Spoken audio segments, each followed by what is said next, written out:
So we'll call the meeting to order. And we're here in the council chambers. I want to welcome the public because we're televising this this session today, this meeting. So welcome everybody, and we'll go ahead and move to the agenda. Let's see, public forum. Want to approve the agenda? Or Oh, just sure. Yep. I will entertain a motion second to approve the agenda as presented. move approval of the September 14th agenda? I will second. Any discussion? If not, all those in favor say aye. Aye. Opposed? Agenda is approved. Now we move to the public forum. Anybody from the public, did you receive anything? Nope. Nothing, Andrew? Okay, we'll close the public forum. Move to the minutes from the August 10th meeting. Entertain motion second to approve those minutes. Move approval of the August 10th meeting minutes. I'm the only second, so I will take that. All right. If no questions or changes, all those in favor, say aye. Aye. Aye. Opposed? Okay. Moving on to action items for the Waverly Utilities, the internal control, payroll. Casey.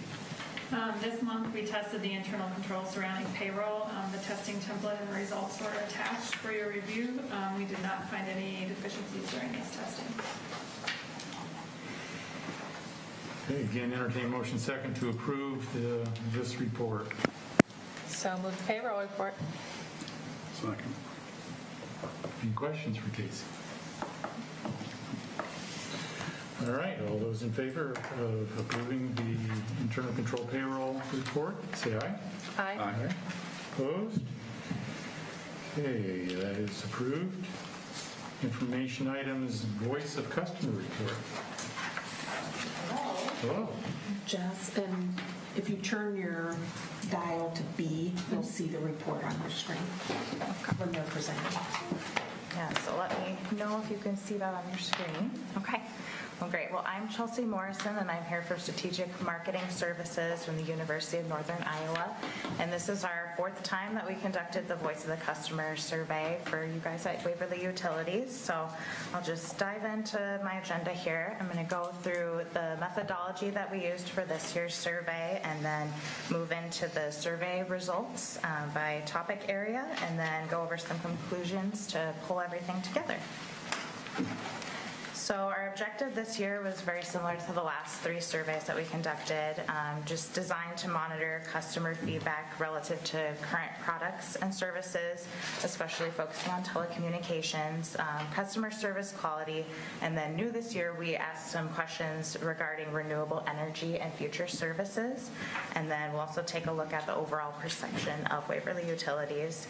So because this was our fourth time conducting the survey, we were able to compare back to the previous years and see where things have changed, and some track improvements and some deficiencies in those key areas. So this year, again, we did a self-completion mail survey, and that was sent out to 2,000 randomly selected residential customer households, and we did send out an additional 500 to some of those younger respondents, so those 18 to 39-year-old households, to try to boost that demographic. And we did have an online survey option available again this year, and we offered an incentive for a drawing for an Apple Watch. We ended up receiving a total of 476 surveys, so 339 of those were paper and 137 online.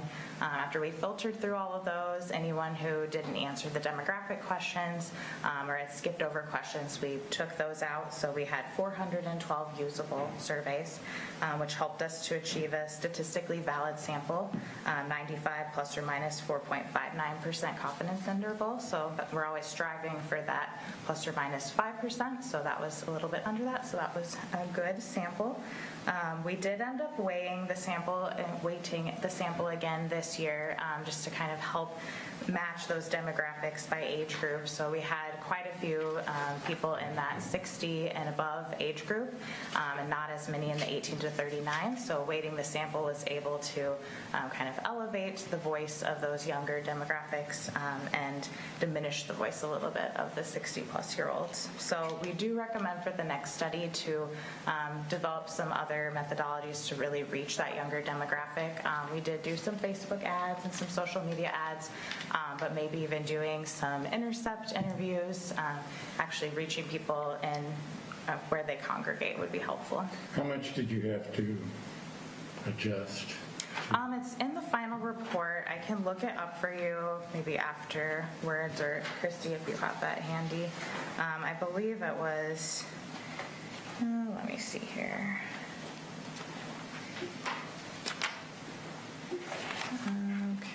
I mean, I was just curious if Sure, it was a little yeah. bit or a lot, or... Quite a bit for age 60. Yeah, I found it too. Yeah. We had to give it a weight of 0.57 for someone age 60 and above, so nearly diminishing about 50%. And then for 18 to 79, we assigned a weight of 2.07. So again, it was almost doubling, or a little over doubling that. So we do definitely recommend doing some more efforts next time to target that age group. Okay, so looking at the demographics overall, once we weighted the sample, it was very similar to the 2017 and 2019 surveys. So we did see a little bit of an increase in female respondents, and then there's also been a steady increase in respondents who have lived in Waverly for less than 5 years. But overall, the demographics were very similar. We found that respondents, again, prefer to receive news and service updates from the Waverly Utilities newsletter or by email, but we did see a significant increase. Almost 30% of respondents prefer to get their updates now from social media, Waverly Utilities social media. Next, the number of calls to... yeah, go ahead. Now, going back to like Bob's question, so that is index, so if it was just the true numbers, what would it be? Sorry, I'm misunderstanding your question. You increased this by, you took the over 65 and reduced theirs. So when we see like the actual age group breakouts, then that's more when you would notice the weighting. Yeah. But these are the aggregate numbers, so you won't really notice that as much, I guess, if that's what you're asking. But we can definitely, if you're interested in the age breakouts, we can run those and send those over. Okay. Yeah. Does that answer your question, Bob? Correct. Yes. Okay, great. So for office contacts, we can see the number of calls, they remained nearly the same as 2019. There was an increase in calls to start and stop electric service from 2019 to 2021, and about half of respondents didn't contact Waverly Utilities for any reason. But the highest percentage of calls were in reference to telecom bills or electric bills. Next, the customer service quality, we can see remained slightly higher or steady in 2021 across 3 of those areas, and there were just 2 that dipped just slightly. But Waverly Utilities was rated highest for acting professionally, being friendly, and being knowledgeable. So overall, those ratings remained very high. All right, then looking at just the overall service quality rating, that decreased slightly in 2021 to 4.45, but again, that's still a very high rating out of 5. Next, for tech visits, we saw that there were less tech visits overall in 2021 compared to the past 2 years, and visits from telecom techs continued to dominate this year, but it was a significant decrease from 2019. As far as tech visit ratings, we saw in 2021 that the overall customer service attribute means remained mostly steady or increased across almost all of the areas, and technicians were most highly rated for being professional and showing genuine concern. And then looking at that overall satisfaction for tech visits, we saw that increase to 4.72 out of 5 in 2021. And those small sample sizes for some of those other categories that you see make those definite year-to-year comparisons difficult for us to look at. So overall, we can see that it did increase for that overall satisfaction. Then we had respondents were asked to rate their level of agreement with 6 different statements, and in 2021 the highest rated were having outstanding electric service reliability, being a locally owned utility, and having prompt and responsive customer service. And then ones on the lower end were fairly priced telecom and electric service. Those were rated the lowest, but they actually did increase from 2019 and 2017. Next, we had respondents rank their top 3 most important attributes of a municipal utility. And similar to the past 2 surveys, I circled those numbers there. Being a reliable provider and having low prices are the ones that, again, ranked at the top. Next, for overall satisfaction or perception of Waverly Utilities, this number increased slightly this year to a mean of 4.32 out of 5.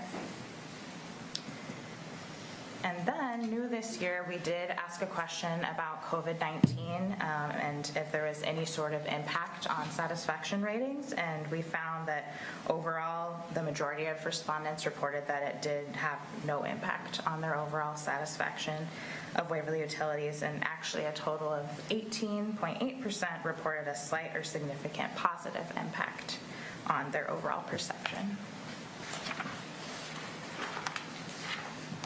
All right, next we'll take a look at internet services, and we can see that just under 90% of respondents this year have internet services in their home, primarily from Waverly Utilities or from MediaCom, and we had a significant increase in those that have Waverly Utility internet services this year compared to the past year.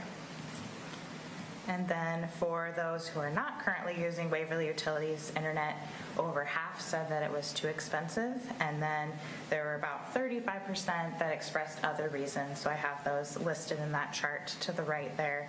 So some of those top ones were just not, or wanting to stay with their current provider, or having a bundle commitment, or just not knowing enough about the internet to want to change to it. And I have a question for Daryl on this one. Daryl, it says 6% says it's not available in my area yet. So that's just bad communication, because we should be less than 6% of our electric customers not being able to have. Yeah, I'm not sure, did this go out to rural areas? It did go out to some, I think Jen had sent me some in the surrounding areas of Waverly as well, so there might have been, you know, a small percentage that don't have internet available. Or they don't know it's available yet. That could be, it could be just a Yeah, it's indicating only 94% it's covered, and I think we're at 99.9% is available. There are some apartment complexes that we haven't finished yet. Okay. Okay. I think my favorite one on there is don't want to change email addresses. Right, I'm yes. like, they must not know enough about it then. Yes, some of it's probably just a communication disconnect. Absolutely. One thing we could look at is at that 6% to see if they answer whether they live in the city limits or not, and that might give you your answer of, is it truly, are they basing that answer on correct information, or is it a miscommunication? So I'll make a note to double check that. But we're out in the rural area too, so it's, but Yeah. you have the addresses of the respondents? We don't have an address. We know if they're in city limits Okay. or not. But at least that would give you maybe an indication if it's an incorrect response. You know, I mean, it's true to their thinking, but it may not actually be the case. It might be available and they're just not aware. And Daryl, when you said we have a couple apartments, is it 1 or 2 apartments in town that have a MediaCom agreement that we're not in, or we haven't gone to yet? Jeff, No, they're not MediaCom, exclusive agreements. It's just the construction to those apartments, and it's a little tougher when they're older buildings to get access and string the fiber within those. But we still have plans to go to a couple larger apartment complexes this this year and then next year also. Okay. I think the one, if I remember right, that unit across from the high school, Yeah. Rolling Meadows, did we just get in there this year? we will, We're working on that one. working on it. Yeah, because it's the difficulty of getting it wired. Well, we're in one building. There's two buildings there, I thought. Oh, rolling, you mean the, The one on 16th Street. okay. Yeah. The one on Second Avenue. I was thinking there's one there that you're We're not. in one on Second Avenue, but not the larger complex. Okay. Okay. It's good to know. So I got to go back even more basic here. I'm Sure. making sure that I understand your percentages. How do they, what adds up to 100%, or how does this work? Are you looking at the reasons for not using Waverly Yeah, Utilities? so for example, 2021, N equals 40, so there are 40 Yeah. in the group. And I thought maybe going across, So this is a multiple select question, so people could select multiple reasons, so they won't actually add up to 100 there, but Okay. you can we can calculate Okay. the number of people that selected that out of those 40 Okay, respondents. I got it. Okay, great. Okay, any other questions before we go forward? All right, so as far as satisfaction for internet services, we can see that Waverly Utility customers are significantly more satisfied across all of the areas except for price and value. But the top rated attributes are having an ease of tech support, knowledgeable tech support, and being responsive to problems. And we saw that CenturyLink respondents reported a higher level of satisfaction with price or value, but again, that sample size is very small, so that's something to keep in mind there. But compared back to 2019, performance remains roughly the same for Waverly Utilities. And then next, for streaming, we see that during a typical month, almost 60% of respondents stream TV programs or movies frequently, which is 15 to 30 times per month, and nearly 1/3 stream often or occasionally. And especially that younger demographic, the 18 to 39-year-olds, are significantly more likely to stream than the other age groups. Then moving on to telephone services, we see that over half of respondents have cell phones only, and just under 5% have a landline only, and then about 20% have both. And there was a significant increase, though, in respondents that use Waverly Utilities for phone services this year compared to the past two. And you'll see again, we have a pretty large percentage of people that said no, that they do not purchase any sort of cell phone or landline, which we think again is just people misreading the question. So because Pew research statistics say that 99% of people pay for cell phone or landline, so that can kind of explain that discrepancy there. Slowing you down here a little bit. Yeah, no Actually, problem. I'm going to take you back to the internet. Okay. So when we talked about folks that didn't have our internet, did you notice anything in the age distribution there that was more so the young, more so the old? Well, I'm going to look at the report here and see what we had. We noted when there were any age significant differences. So it looks like we had nothing pop as being significant for that specific question, but if you want to see the breakout by age group, we could definitely pull that information and send it to you. That might be useful, yeah. Yeah. There's a significant difference for folks who have Waverly versus other providers. So that 18 to 39 age group, we're significantly more likely to have Waverly Utilities as a provider. Kind of what I suspected, but Yeah, and then for the 49 to 59 age group, they were significantly likely to say MediaCom. So those, not reasons for not having it, but for why they do. For the provider they do have, those are a couple age differences. that's helpful, yeah. Yeah, okay.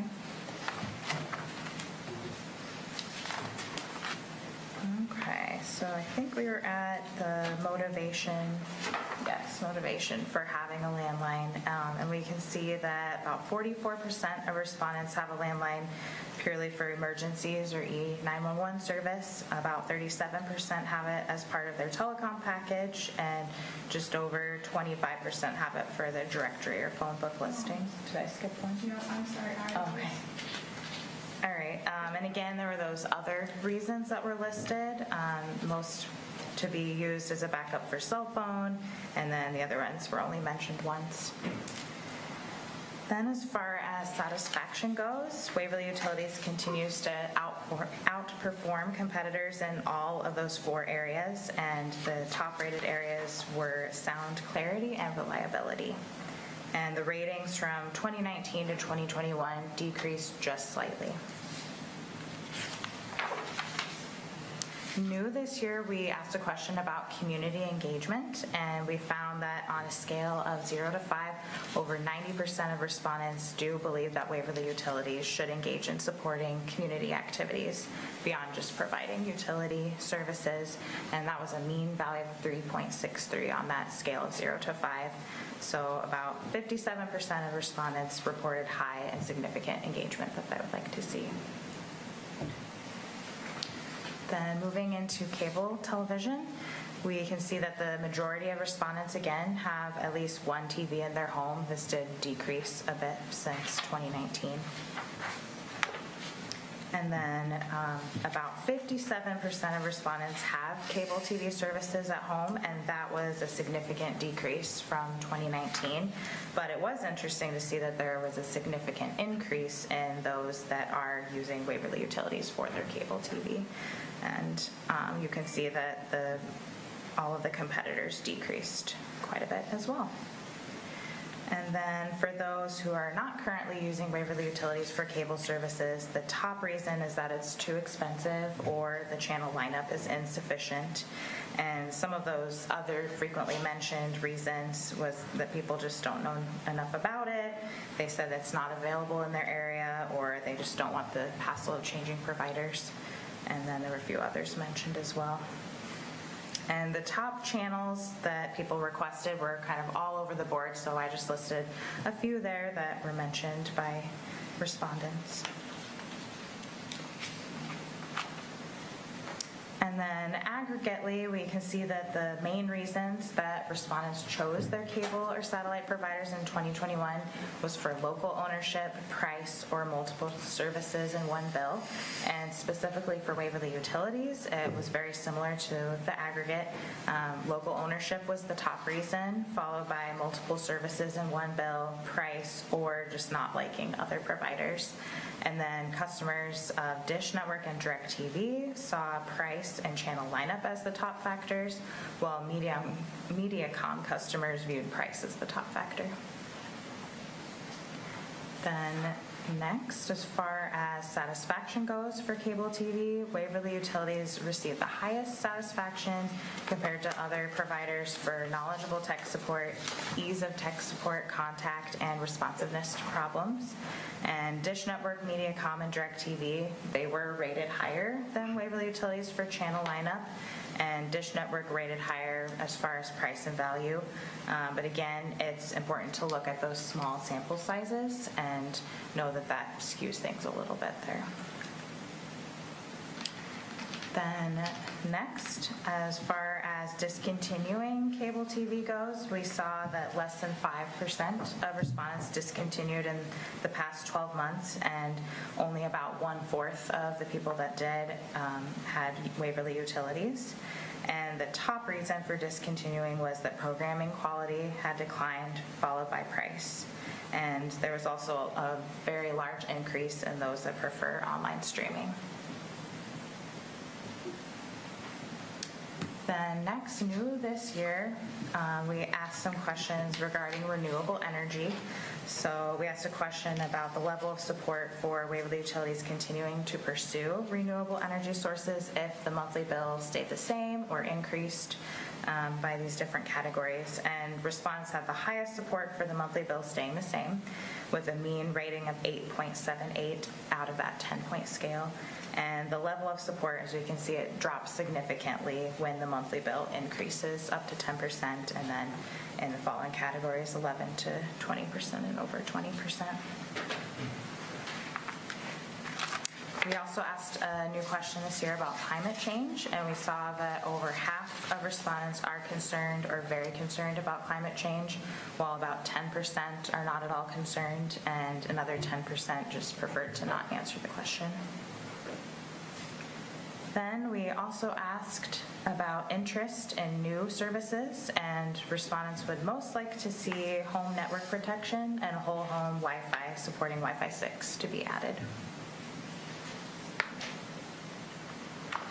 So then, kind of putting everything together here, we found, again, keeping prices low continues to be one of the most important utility attributes, and respondents do tend to see that telecom prices are more fair than electric prices, but we did see in 2021 that respondents do view the electric prices to be better than in the past survey in 2019. So again, keeping prices low is the second most important attribute, following being a reliable provider. And then cable and satellite television subscriptions, they are continuing to decline pretty significantly while streaming is gaining popularity. So we did see that significant decrease, especially in the 18 to 39-year-olds that are significantly less likely to have cable and satellite service compared to those over age 60. But those that do have the service, over 3/4 or around 3/4 of them do have Waverly Utilities as their provider.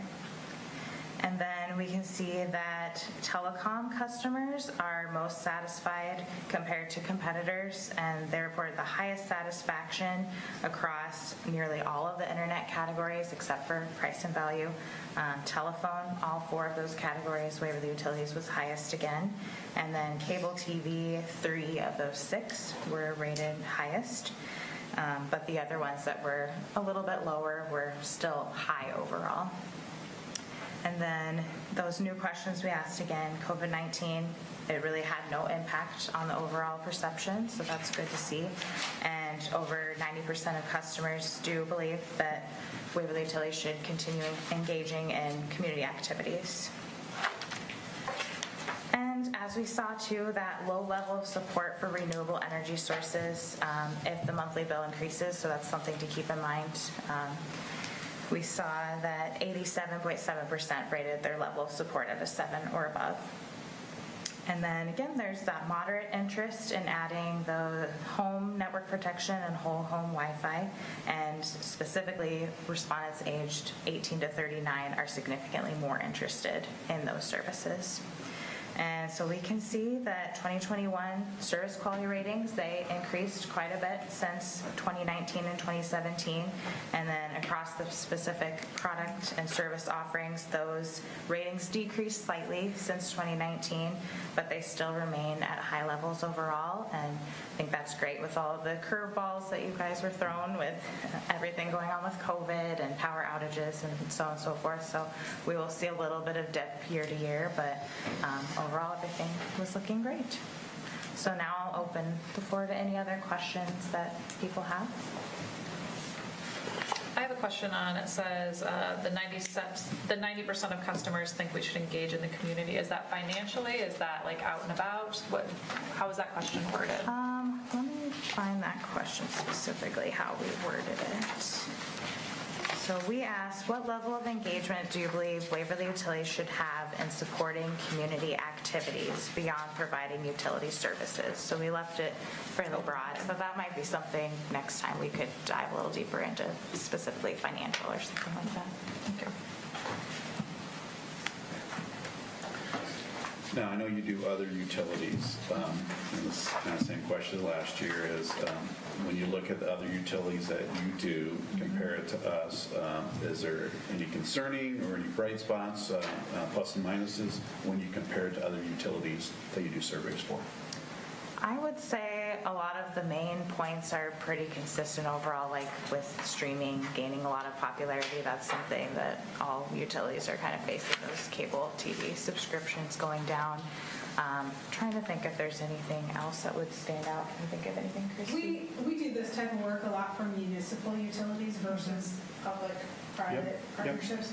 So I would say you guys compare very favorably at the top of what we do. It's very consistent and comparable. I think you all have many of the same challenges as all municipal utilities or just utilities in general are facing, especially with some of the telecommunications, the cable TV services and those types of things. But I don't see anything concerning other than industry-wide challenges that you all are facing in comparison to that. And you can get that, breakdown from other utilities, municipal utilities that you do, like, especially on the service ratings. Yeah. Give that to our staff to make sure that they're aligned. We can share, we can share the scores, not necessarily where they come from. Now, I know Cedar Falls is another one that we partner with, and I know you guys have a great relationship with them, and they usually allow us to share some of their findings with you. We can ask to do that again. We're actually right at the beginning stage of rolling out their survey for them as well, so those results will probably be available in December sometime. Okay. So we can check and see if they would allow us to share them again. I would say you're very much on track with It's what very Cedar Falls similar to results are. Cedar Falls. And keep in mind, there's always going to be little fluctuations year to year. I know Chelsea mentioned slight declines. Those are statistic anomalies. It's basically even. If it's hundredths, we're talking hundredths of a point here. That's just statistically non-relevant. If we're moving tenths in multiple directions or whole points, that's when you want to be like, I wonder what's going on here. But hundredths, it just means consistency, I would say. Yep, I agree with you. Yeah, just if we can compare with other utilities, make sure that, if there's an area that we can work on and improve, that'd be great. Yeah. Or learn from other utilities. Awesome. I think a point to note during the survey, I think, Jeff, didn't we do something with Telcom that created a few calls and a few disruptions? We did, right before the surveys went out, or while they were out, we had an interruption. It's always bad timing, Jeff. Try to avoid that next time. I don't think you Really could see didn't that see at much all of it. in the results, though. Not much of an impact. Because I follow you guys on social media, and so we were aware of that happening and kind of thought we're going to keep our eye on that, and there was nothing. Right. So I think that speaks well to your level of service and the relationships you've developed with the community and getting word out, staying in touch, I think. Social media contact saying, hey, we have this problem, working on it, it goes a long ways. Yeah, absolutely. And I think it shows some of the holes that we're missing there too, with that communication piece too, to pick up some of those clients that aren't coming on to here. So I think it's fantastic to have that information.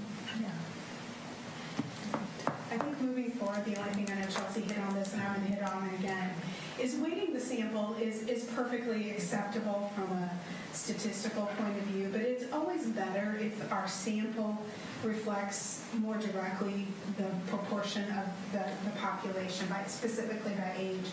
And so I really would encourage you to consider, and we're going to try to come up with some additional ideas for the next round, but I really think that that's a trend. We keep seeing the gap grow each year on that, having to wait just a little bit more for the younger group and pull back a little bit more on the aging group. And part of that's just, some of our population demographics are shifting a little bit, but I really think we need to try to beef up that younger 18 to 39. And so we can get creative and do some fun and interesting things. Take advantage that we're so local and it's, a 15-minute drive for us to come up and maybe do something a little bit more like an outreach or something more interactive with that age group. At minimal cost, and we're not talking, a big price increase, but I just think we need to get a little more creative in how we engage those folks. And we'll do it in a way that will reflect well on you all, too. Good. Yeah, you can do it at the Heritage Day beer tent and take a survey. Well, we have some working on college students and staff members that can blend right in with some of those, that age group. Yeah. Who won the Apple Watch too? Maybe I missed it. Have you given it away? No, I don't recall. Yeah, I forget the name, yeah. Actually, oh, I do. I can picture it. She's for Lori Everhart. I think Mark, yes. So, I have yet to get it. Yeah. Very good, thank you. Yeah, no problem. Thank you. All right. We will move on to other business. Board calendar.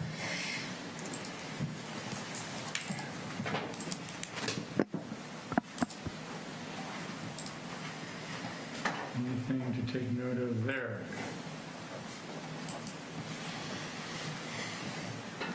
Are we moving October's board meeting to the third week? Is that correct? October 19th. Yes.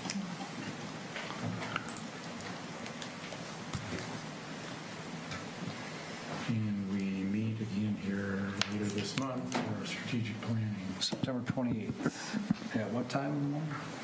8:30 to 1 At at Tendrils. 10. Tendrils, make sure.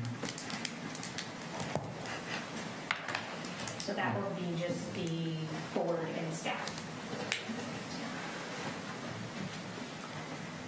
Looking forward to that. Should be good. I need to ask a quick question. Are any of you getting the stream? Is it streaming?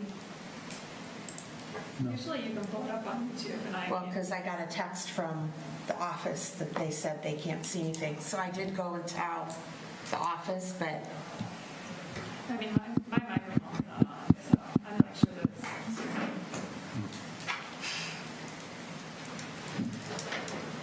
We'll keep moving. Okay, nothing else with the calendar? telling me that stuff. We'll go back to the agenda and action items for the electric utility, the trade accounts. Lacey. It's just your standard monthly expenses, other than we did pay our land leases for the wind turbines this month.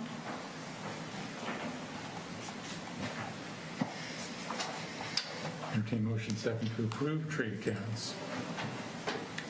Move approval. I will second. Any questions? Hearing none, all those in favor of approving the trade accounts, say aye. Aye. Aye. Opposed? Trade accounts approved. Financials, Casey. Gosh, I love it. All right, so this is for July for the electric utility. Revenues were $589,000 higher than the year-to-date budget due to higher residential and municipal sales, as well as an increase in Louisa and diesel capacity and energy sales from the cold snap in February. Kilowatt hour sales for the month were $606,000 higher than July of last year, with an increase in industrial of $419,000, residential an increase of $140,000, and commercial of $59,000.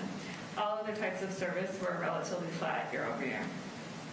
Expenses were $218,000 higher than year-to-date budget due to higher Louisa costs in diesel generation, wind generation maintenance, purchase power transmission costs, and tree trimming. Net income is $365,000 higher than the year-to-date budget for the above reasons. We do recommend approval of the June financials. We are currently reviewing 2021. We may have to amend the budget based on some of these expenses being higher, because it depends on your capital and your expenses. They have to be under, and right now, as you can see, expenses are $218,000 above. So I sent Chris some information, and we may be bringing that back in October to amend the 2021 budget. So, okay, very good. $365,000 above budget on the net income. And mean, are we still awaiting a rebate or? No, so Daryl, I don't know if you want to speak on it. Yeah, so we've already gotten the $88,000 rebate this year. and then we will get one of approximately that size each year for the next 5 years. Yeah, the second portion that you decided to push off, so there'll be no more this year, it'll come in future years. Is that locked in future years or estimated amounts? It's locked in unless the board would take action to change it, So we can budget on it, is that what you're saying? pretty much. The mean 68 board members would have to vote and say we're not going to give that this year, so I don't see that happening. Great. It's good news. Very good news.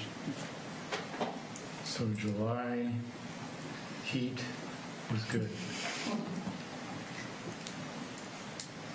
Well, and actually, you'll see August is going to be better because this isn't much of July because of how we bill.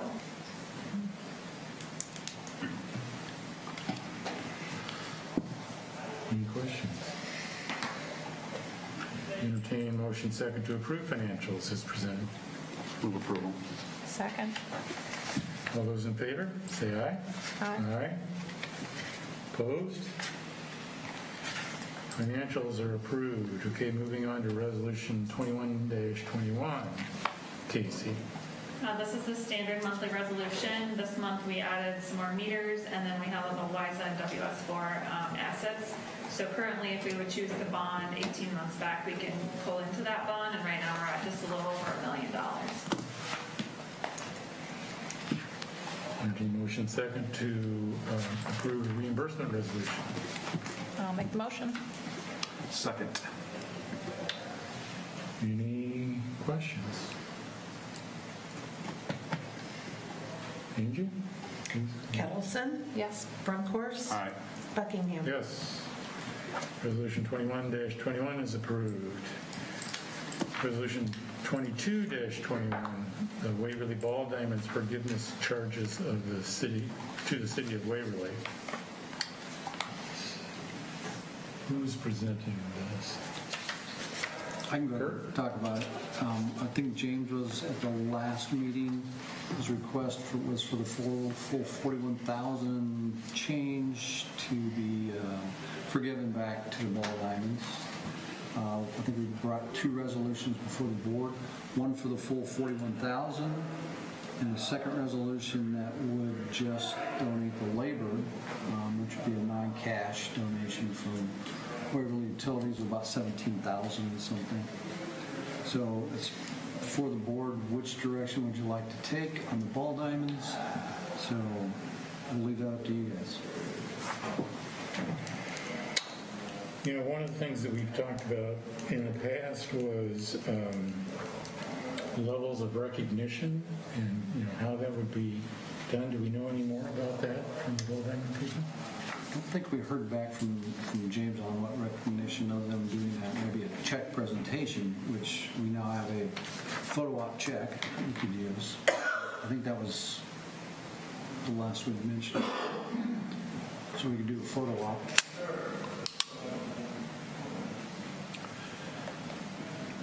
So just to clarify, did anybody reach out to the Ball Diamond folks for a naming opportunity for the 41,000?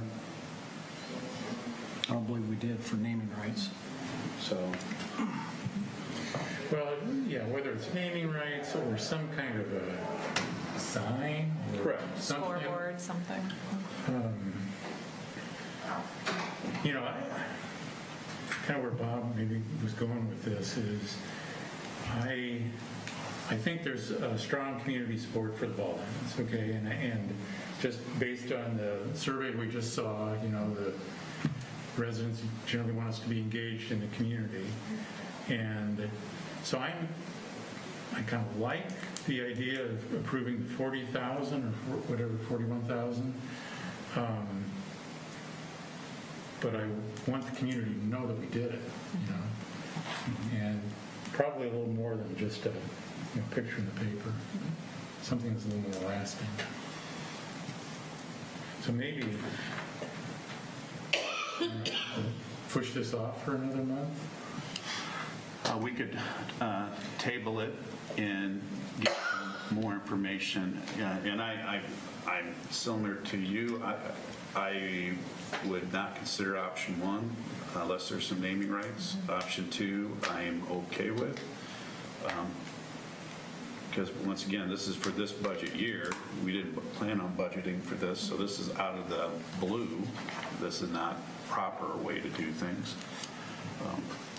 So I'm not very comfortable, number one, with nothing, no marketing abilities. I completely agree too, as well. Yeah.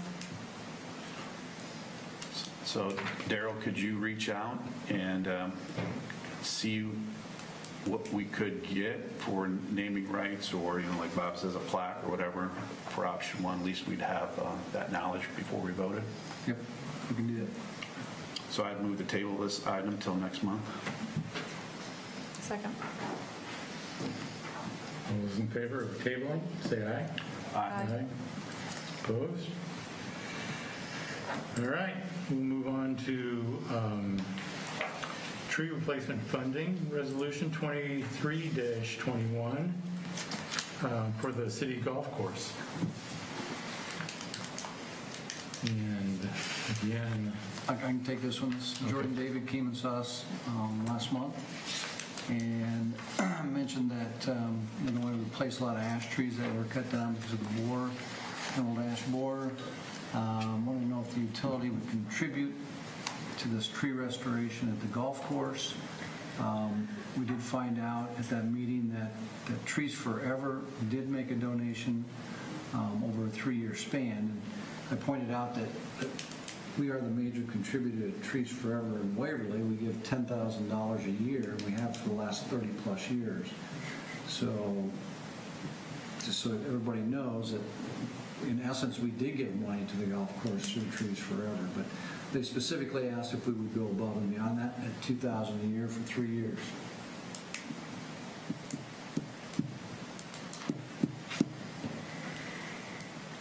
so entertain motion second to approve resolution -23-21.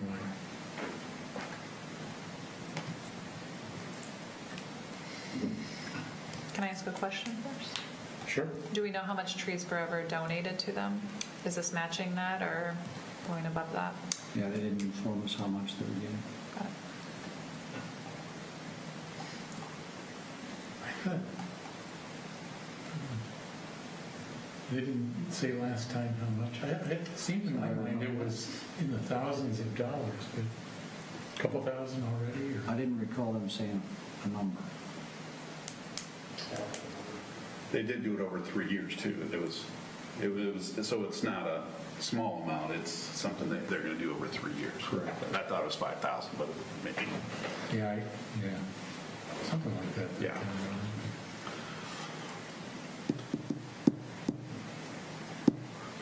Personally, just my personal feelings on it, they're kind of double dipping because we're already donating all these trees and the money to the organization, who's then donating to the golf course, and then come back to the main contributor and say, would you give more? And they would work harder to find other sources to reach that goal. That's my just personal. I mean, I'm not a Robert's Rules of Order expert, but I know typically you get a motion second before you really kind of get into the discussion. I generally feel like I have heard. Yeah, let's move. I second or move this so we can discuss it. I'll second. Yeah, and I agree with you, Daryl, that we're already giving money to Trees Forever. This is cash outright, maybe a little bit different than the ball diamonds where I was comfortable in donating labor. So I'm not as comfortable with this action item. I don't know how we could help them, maybe market it through, our newsletter or something like that we are doing this and they still need more help. Could be something that we could help them with. But it's good to know that they are having this challenge and maybe we can help get the word out.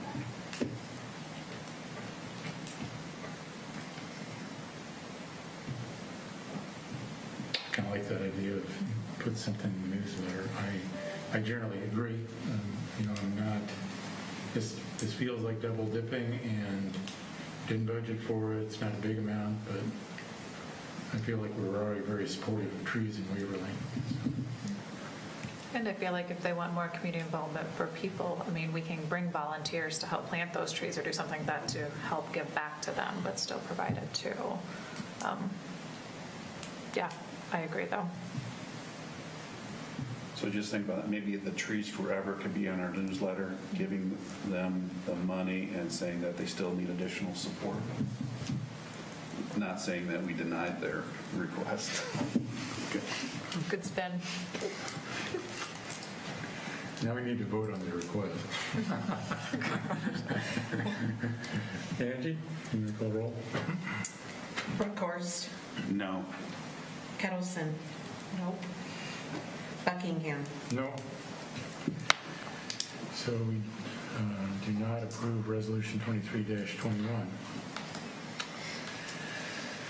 Okay, moving on to information items, the preliminary budget for 2022.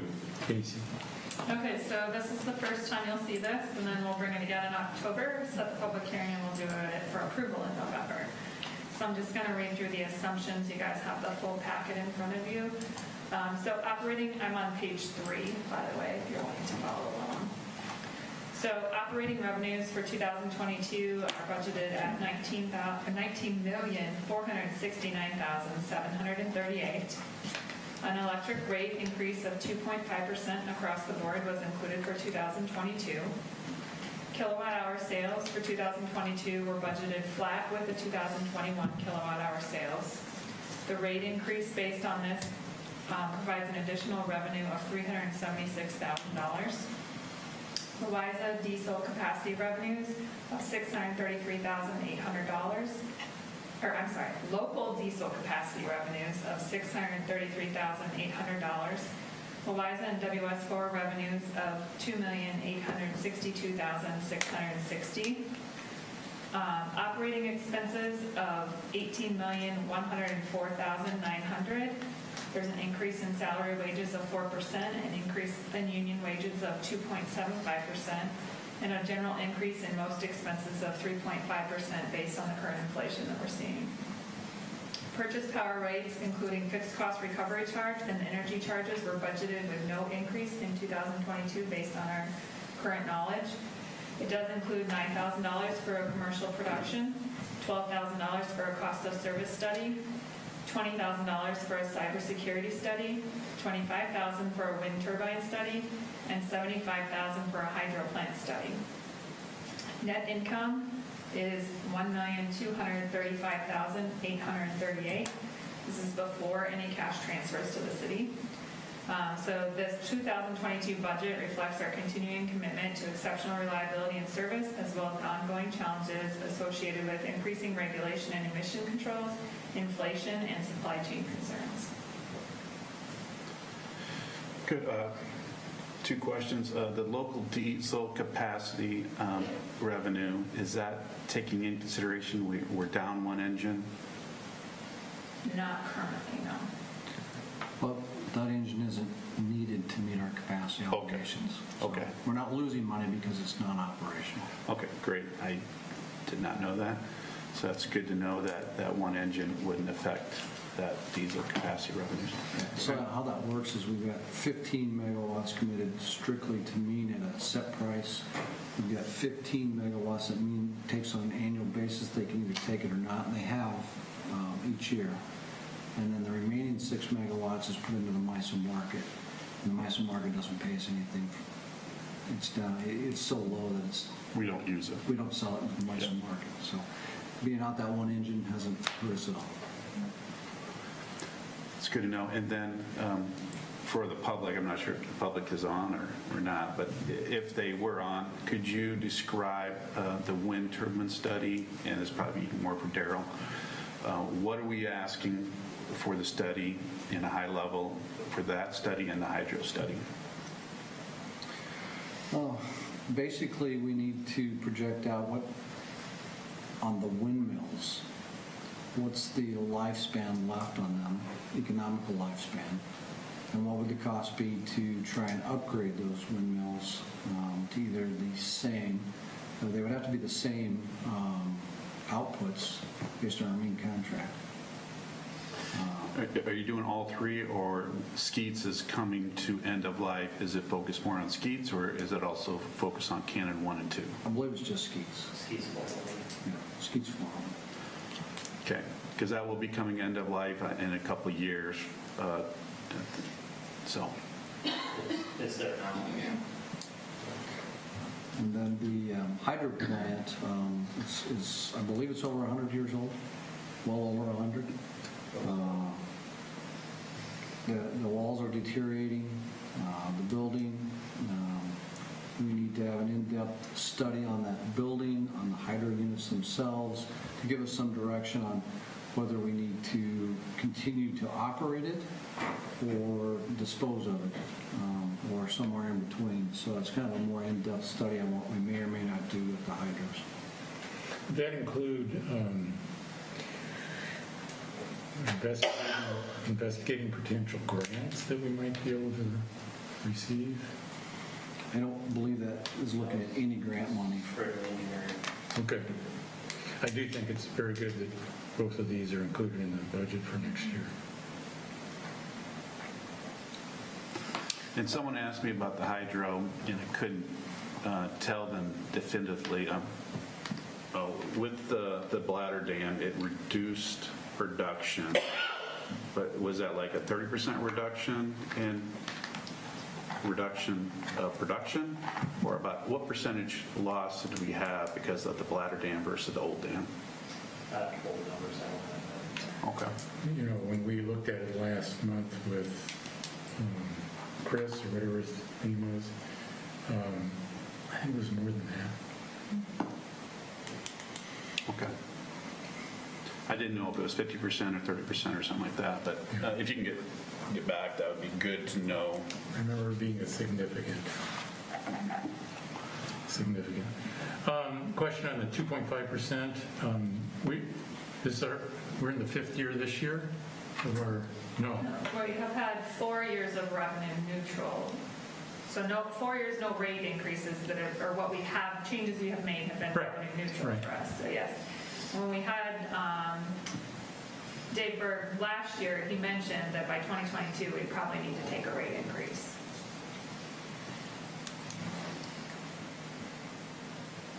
Yeah, I mean, or inflation and what have you too.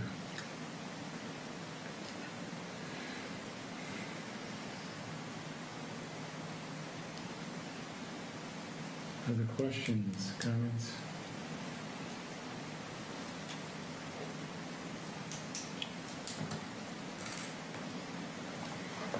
Well, if I can just make a comment, I think staff did a tremendous job in the last 4 years balancing needs at the utility to hold those rates steady or even decrease some of our expenses so that we could make a 4-year run. And I think with the supply chain issues, with the inflationary prices we're seeing, if we're going to hold the line, we need the 2.5% increase taken next year. So. Yeah, no, I commend staff on several significant cost reductions that have been made, so. Very good. Department reports.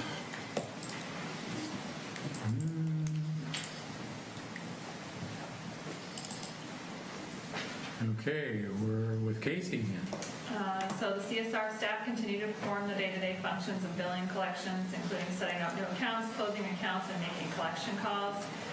We held the Attachment O annual meeting with me in Indianola.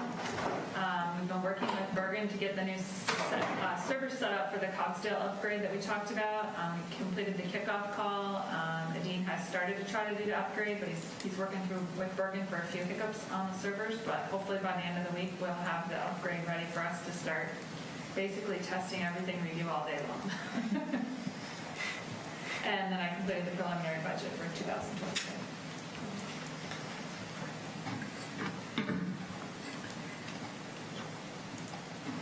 What is included in the Clydesdale upgrade? So there's quite a few tickets that we have outstanding that they keep telling us are fixed in newer versions, so we just keep hitting the same roadblocks. So part of it's just like any type of software that you have, there's Right. always upgrades. We haven't upgraded since we started in 2016, so we're quite a ways behind. So this is going to bring us back up so that we're supported by Microsoft because it's a Microsoft product, and hopefully fix a lot of our tickets that they say are corrected in earlier versions or newer releases than what we have. Plus the servers were on Angie's budget to replace, so we're just doing them a little bit early to get it all done. What kind of effort will that be, for our staff?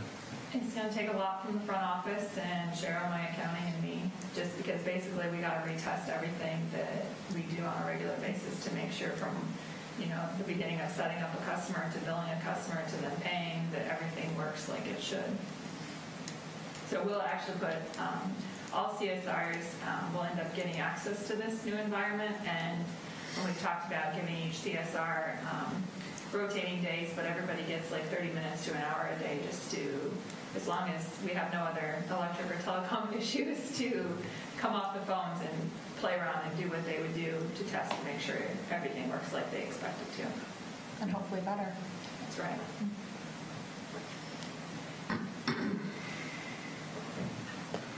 Okay, thanks, Casey. Jan? For this last month, we promoted the filter replacing for the newspaper.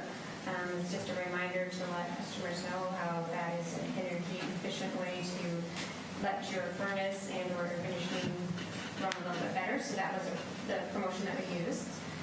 The IDM, who was just here, getting my two groups mixed up. IDM conducted the 4 focus groups for our strategic plan.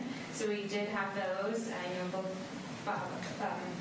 you were there for some, and Daryl was there for some as well. So we had about the same amount of people that we thought were going to show up to RSVP, anywhere from 4 to 5 per group for there to give some feedback. We don't have those results back yet, but I'm sure that they will be sharing that at our meeting that we have coming up that we've talked about in 2 weeks, which is the board leadership planning session. 2 weeks from today, Tuesday, September 28th, 8:30 to 1 at 10 Hills. So we will start to talk over ideas with them then. I know just anecdotally a little bit, I talked to them, they were pretty pleased with the feedback they got. So. Yes, I developed that they were happy with that too. They saw some reoccurring themes even throughout the 4 different groups. So they will share that with us when we meet as a whole.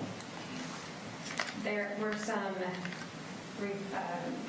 regulations that are required that we do several times a year. So some of them in the fall pertain to Project Share, the notice of information and complaints, and then live views. So those are regulations that we have to share with our customers to let them know of some programs that they can participate in, or like I said, the notice of information or complaints is just a blurb that we put in our newsletter that each customer is informed of, that they can reach out if need to.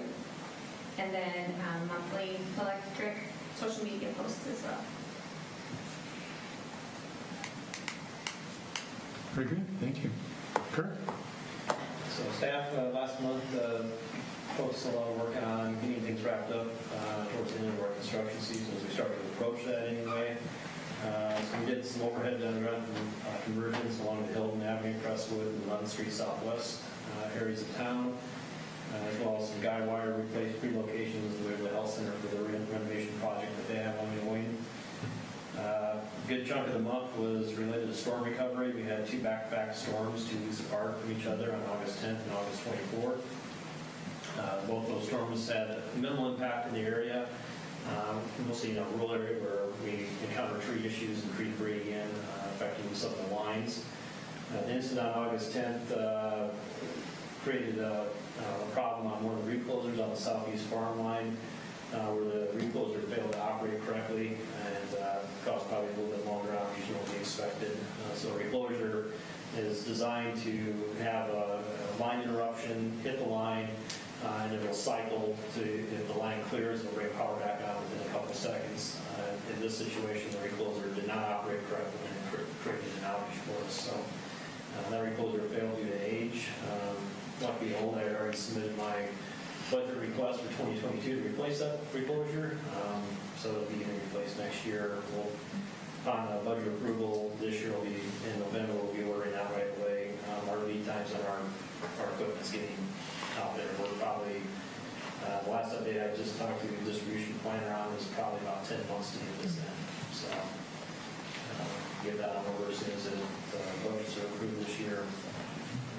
Again, like I said, we spent a lot of time on storm recovery throughout the month.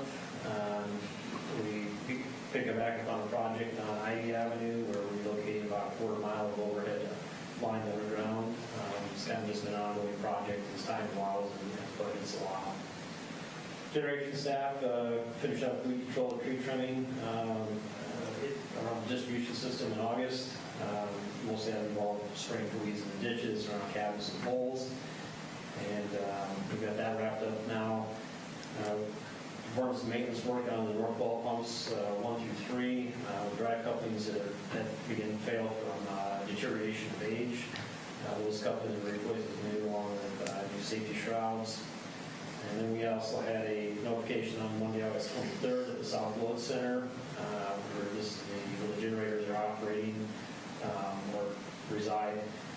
Generators didn't operate, but we did get several alarms in the middle of the night that there was some issues going on there. And through determining diagnostics that the communication devices that communicate with the SCADA system and the LS4 governor controllers failed due to age.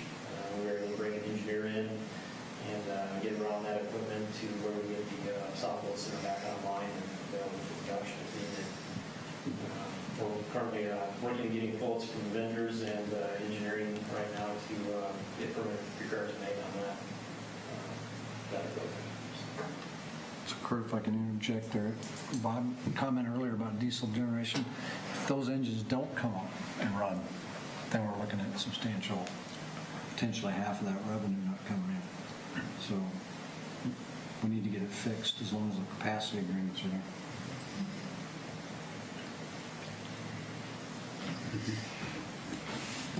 Makes sense. All right. Thank you, Kurt. Moving on to communication utility action items. Trade accounts, Casey. No, this is just your standard monthly expenses for the telecom utility. Entertain motion second to approve trade accounts. Move approval. Second. Any questions for Casey?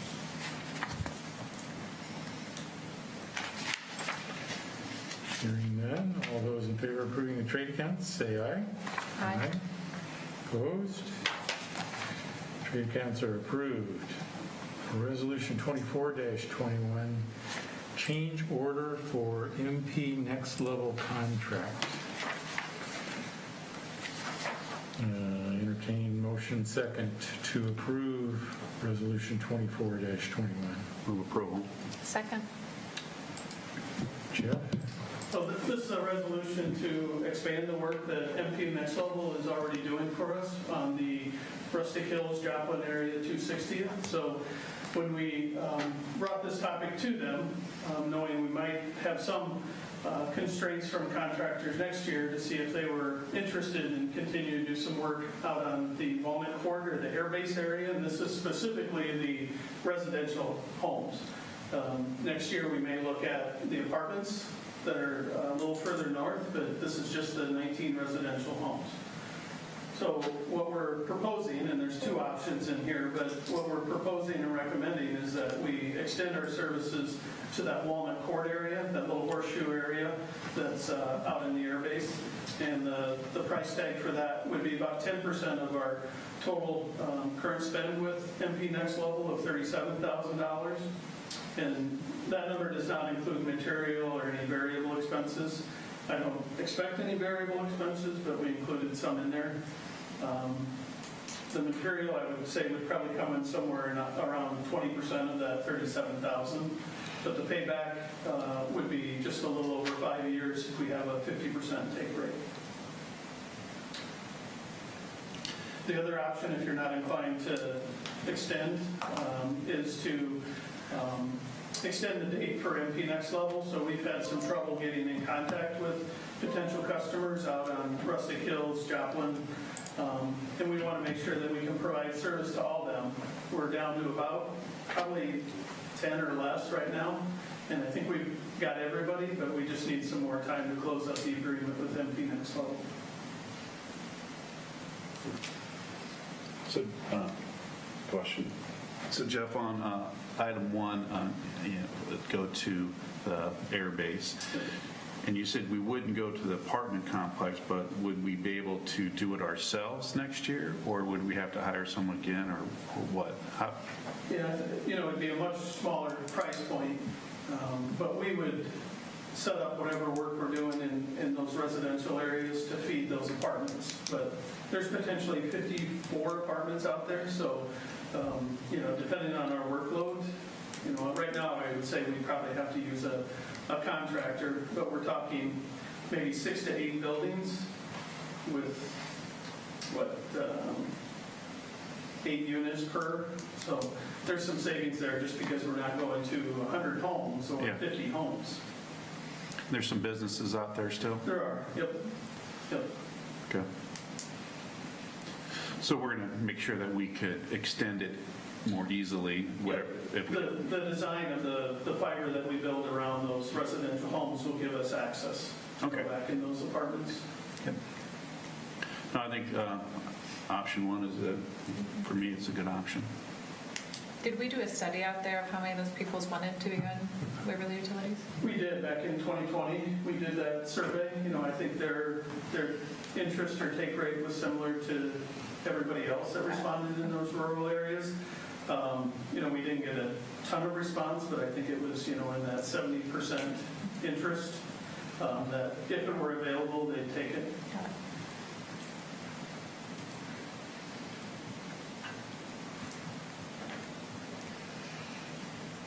Other questions?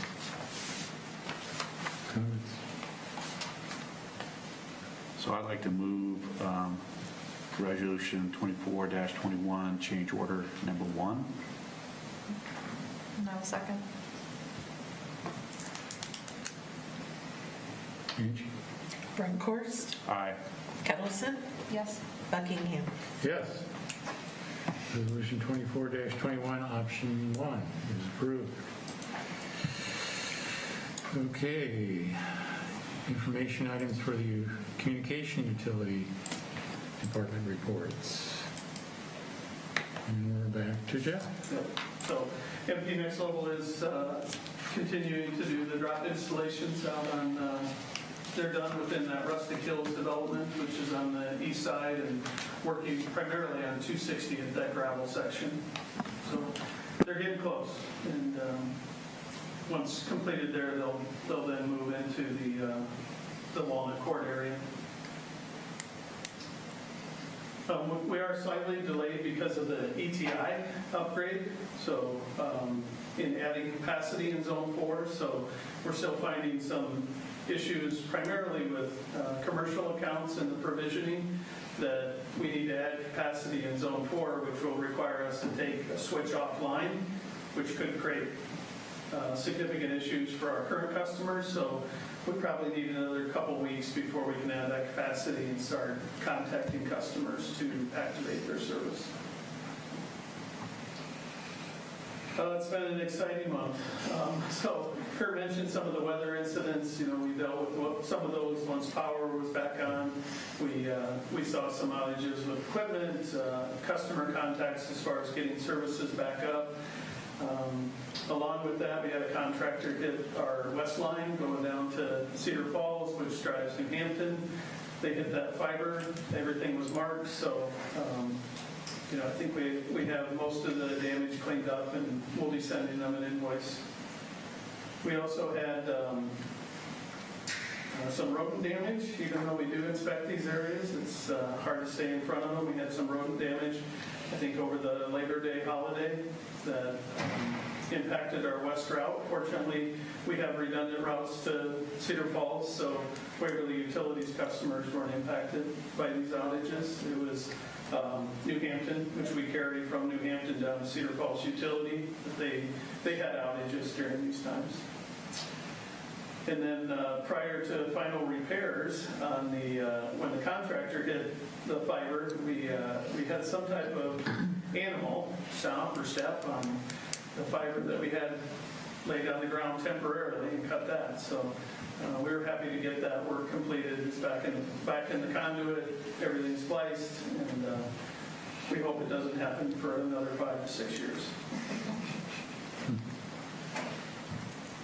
Yeah, it's hard to track some of those things that occur. On the broadband services side, engineering side, we're still working through some of the ETI issues. I think we've hit a point now where we're feeling pretty comfortable and can resolve most issues that come up. But there's still a few nagging things that we're dealing with after that ETI update. We completed the deal with ESPN Disney, so that was over 4 years, a 30% increase in those rates. We carry approximately 16 channels with ESPN, ranging from ESPN, ESPN2, ESPN News, Universe, or University, ACC Network, and then the Disney channels.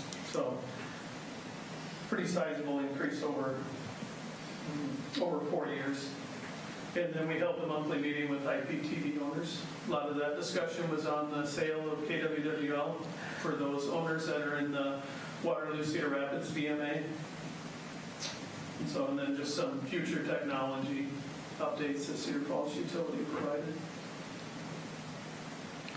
A delicate balance between increasing programming costs and keeping rates where customers don't think they're too high, and we're stuck in the middle. We can't drop Disney or ESPN. I think customers really think our lineup is lacking. So delicate balance we try to provide there. Interesting, the redundant routes we have to Cedar Falls, every time one of them goes down, I'm so happy we have the other route. New Hampton only took one route. They anticipated a new route or a redundant route through Charles City, but that's kind of in limbo.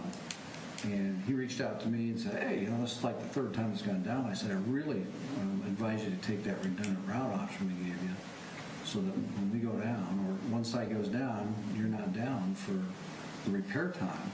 And I think they'll probably come around to that unless there's no more outages for a long time. Right. Yeah, I think it kind of depends on what knowledge they have of what's going on in Charles City. Yeah. So redundant routes, they're important that they're there. Is there, just as a question, this incredible leverage that the programmers have to, negotiate, charge, increase their rates. Is there anything with streaming or anything that will kind of break that up a little bit? Or at least, one thing that just strikes me again, you've talked about before, Daryl, is their ability to push additional channels on, channels we might not even want, but we don't have any choice. We have no leverage. The cable operators across the industry have no leverage against the programmers. It's either pay us or take it off or don't have the channel. You're seeing the move to over the top, but it's the same business model for YouTube TV or others. The programmers are just going to make them pay them more, and they're going to have to take a rate increase at some time. But I think what you're seeing is more a la carte. If you want just ESPN, I think they now have an option for $13.99 a month. So just pay them directly and take the cable operator out the middle. I think that may be the end game down the road. If you want this channel, just pay us directly and we'll deliver it over the internet. So it's kind of nice that the programmers don't have to pay for an infrastructure to get that programming to them because we've built the infrastructure. So interesting dynamics out there. Some cable operators try to charge programmers, hey, if you're going to deliver that over my fiber, you're going to pay me for it, and that was shut down by Congress. So You never know in the future, dynamic could change. So with this Disney agreement, the only one that we were forced to carry was the ACC network, and we can put that in the more sports tier, which I think is a great model. You know, it does allow the consumer to select what they want to view, you know, if they want to pay for that. But yeah, we still were forced to put it in what's called a digital tier, or maybe our third tier, which would be the more sports programming. So at least it didn't hit all of our customers, you know, 1,000+ customers on expanding.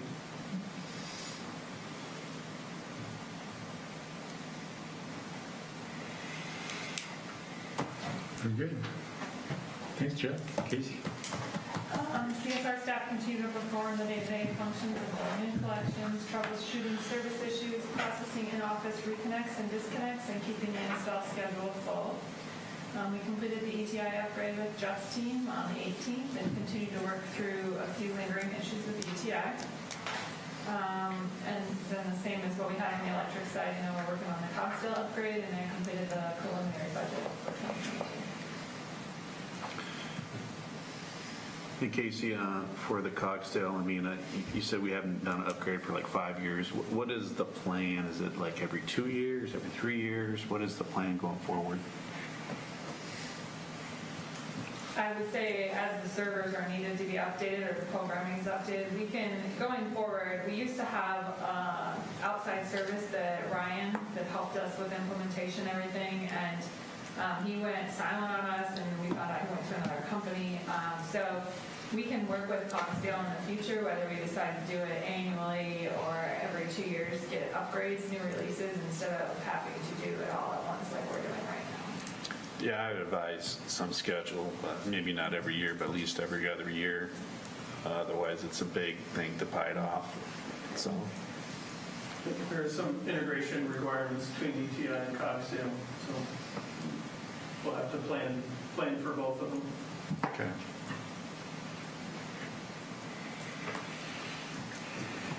Okay, thanks, Casey. Jim? For telecom marketing, we scaled back just a little bit because we are booked out 3 weeks, so we don't want to super push everything we have. We do have like a postcard to send out to those who don't have our telecom services yet. We've got some in the works, but for right now, we'll just hold off on that. And then, so we're just sitting on a few things. So for right now, we did the September campaign, which is the fastest and most reliable internet, which is being posted in the newspaper, the radio station, and on social media. And then the continued social media posts that just talk about our services in general for telecom.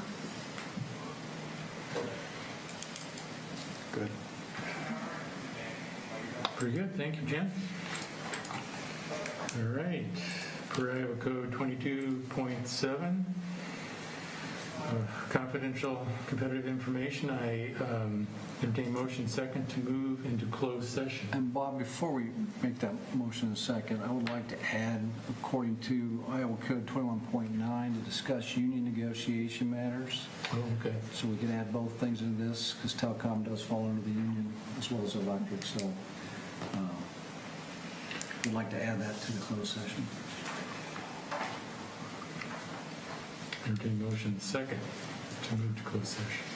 So I move that we go into closed session for a review of financials, marketing, the sub-growth request, preliminary 2022 budget request, and D, union negotiation update from Darrell. I will second. Angie? Bronkhorst, Aye. Kettleson, Yes. Buckingham. Yes. And you're going to say